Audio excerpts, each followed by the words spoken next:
Halo teman-teman, kembali lagi bersama saya. Kali ini saya akan membahas tentang kisah sahabat Nabi. Saat Utsman bin Affan dibunuh oleh pemberontak, lalu di manakah para sahabat-sahabat Nabi? Sahabat Nabi Shallallahu Alaihi Wasallam yang bernama Utsman bin Affan radhiyallahu anhu dibunuh oleh pemberontak. Terdapat beberapa pendapat terkait alasan mengapa Utsman radhiyallahu anhu sampai terbunuh.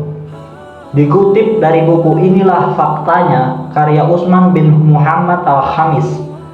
Pendapat pertama, Utsman sendirilah yang memerintahkan mereka para sahabat untuk tidak melakukan perlawanan, dan Utsman sendirilah yang memerintahkan mereka untuk menyarungkan pedang serta melarang mereka untuk berperang. Ia berserah diri kepada qadarullah dan takdir Allah Azza wa Jalla. Apa yang dilakukan Utsman radhiyallahu anhu menunjukkan dua hal. Pertama, menunjukkan keberanian Utsman radhiyallahu anhu. Kedua, menunjukkan rasa kasih sayangnya kepada umat Nabi Muhammad SAW. Ia mengerti bahwa pemberontak itu adalah orang-orang suku Badui yang bodoh dan suka merusak. Menurut pandangannya, jika para sahabat memerangi mereka, maka kerusakan yang ditimbulkan akan lebih besar dibanding dengan terbunuhnya satu orang saja. Bisa jadi malah menyebabkan terbunuhnya para sahabat Nabi dalam jumlah besar. Dan tentu saja para pemberontak itu tidak segan-segan untuk melanggar kehormatan dan merampas harta benda. Utsman berpikir lebih baik dia sendiri yang terbunuh. Tidak ada satu sahabat Rasulullah SAW pun yang terbunuh. Serta jangan sampai kehormatan kota Madinah, kota Rasulullah SAW dikotori. Pendapat kedua, jumlah sahabat yang ada jauh lebih sedikit dibanding dengan jumlah kaum pemberontak. Karena ketika itu para sahabat Rasulullah SAW terpencar di beberapa tempat.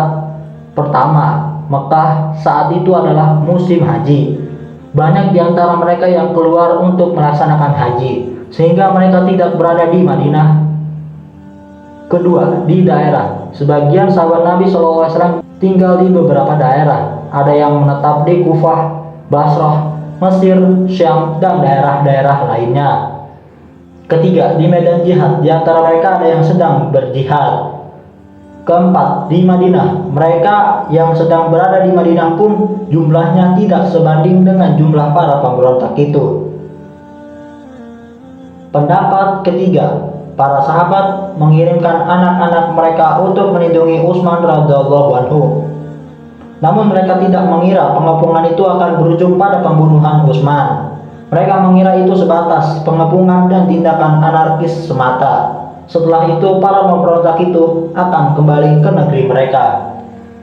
Mengenai mereka akan berani melakukan pembunuhan terhadap Utsman bin Affan, para sahabat tidak ada satupun yang berpikir sampai sejauh itu.